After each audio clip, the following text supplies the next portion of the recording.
But having given us the promise comes first in Scripture. Then we are told He gave us the law. The law to cushion us while we as pilgrims walk through the furnaces. And so we have a law. Man is not aware of the law. Even the wisest of men, they're not aware of it. I'll go back now to 1949. I was in Milwaukee. I gave a series of lectures on the Bible. And this couple, he was the physicist, the head physicist of Alice Chalmers. They're a huge, big manufacturing firm making these turbines, sometimes bigger than this interior. And he was the head of the chemical department, where they were sending waters from all over the world who bought the turbine. And he would analyze the water to discover the problem that they faced. Because the water, as it came through the stream, gathered the chemicals. And then the chemicals deposited itself within the turbine. And so they would send him samples of the water. And then he would analyze the water and then send them the solution to their problem.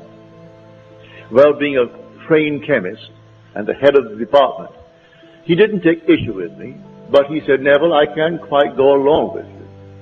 Because as a chemist, it's in conflict with my training. You tell me that you can go forward in time, that you can move backwards in time, that all things are, and everything is now, at this very moment. And yet you're telling me you can make things change, and it's in conflict with my training. We have a law known, said he, and we call it entropy. And entropy means that the past is fixed and unalterable. You cannot change it. If that could be changed, it throws everything out of kilter in my lab. I must know the past is unalterable, like braiding a lady's hair. And the braided part, that's fixed. The rest is future, not yet braided. We are waiting to see how it will develop from the braided part, because that is completely fixed and unalterable.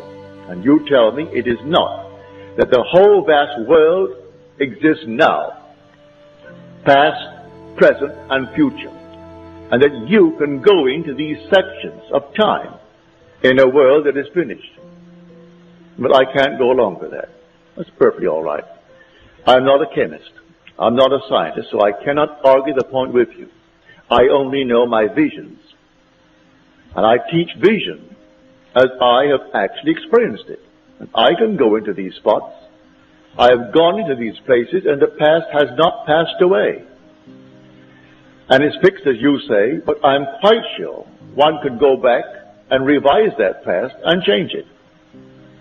And I can go forward into the future that I do know and set it up to walk across a bridge of incident.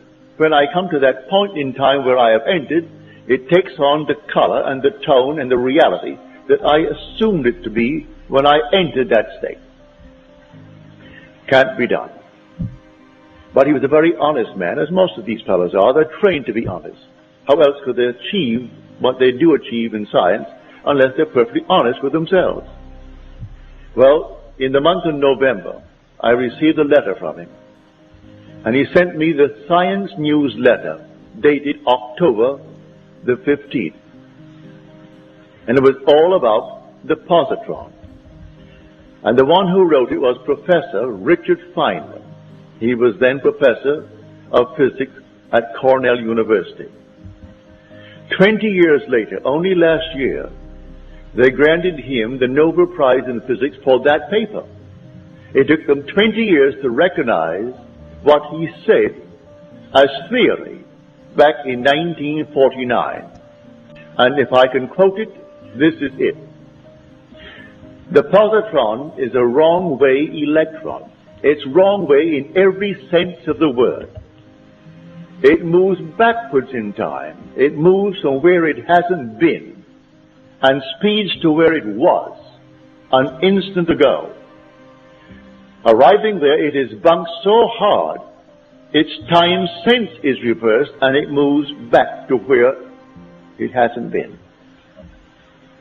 Now that is not Neville speaking. That is Professor Feynman. For that he got the Nobel Prize last year. He said it's not only backwards in that sense, but even its charge is backwards. It's a positron. It's positive and not negative. And yet it is an electron. When they first observed it, or rather had it as theory, they did not want to admit it, but yet it fitted in with Einstein's theory, mathematically. So they had to in some way accept it, but no one had ever photographed it. Then came someone who photographed it in their studies of the cosmic rays. And here it was the actual positron. It seemed as though two were developed at a certain point. And it wasn't, said he, that one coming back, which was the positron, should, if it is bumped, it should be deflected and continue on its course, but deflected course. On the other hand, if it's bumped so hard, it's not deflected, it's reversed and moves forward in a normal manner to where it hasn't been. Well, I told him that I would sit at home and I would go into a section of time, even this year, for instance. This is now only April. I put myself in Christmas. I would feel the stores are all dressed for Christmas. I could hear the musical Christmas, all the carols. I'd walk through Saks Fifth Avenue in New York City, going to Best, going to the other, and I would feel all that I would feel if it were true that it's Christmas. That is the month of Christmas.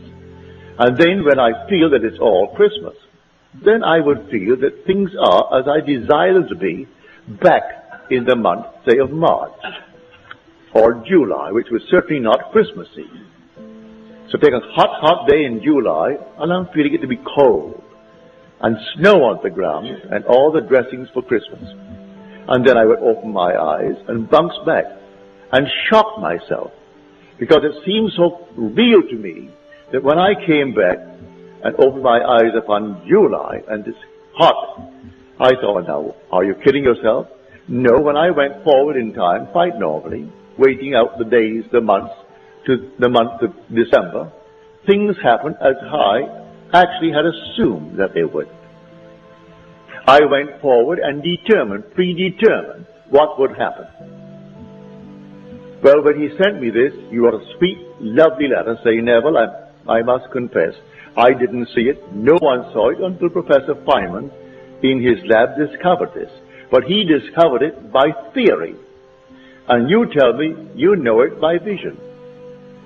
You're not a scientist, and yet all that you said to me, which I could not believe, and even in this moment it's difficult for me to believe, here comes a great professor, a theoretical physicist, and he is the one who wrote this paper. For that he got the Nobel Prize last year. He worked on our atomic bomb. He worked on the hydrogen bomb. Then he asked the government to relieve him of the secrecy imposed upon him because of his position. And he came here to Caltech and taught at Caltech theoretical physics. He said, I want the freedom of imagination. I didn't want to be confined with the secrets of government so that I could not express myself. Leave me alone, all in theory. So he goes blindly on with his mathematics and his theory, bringing out these concepts, all theory. Well, mine is not theory. I go into these states.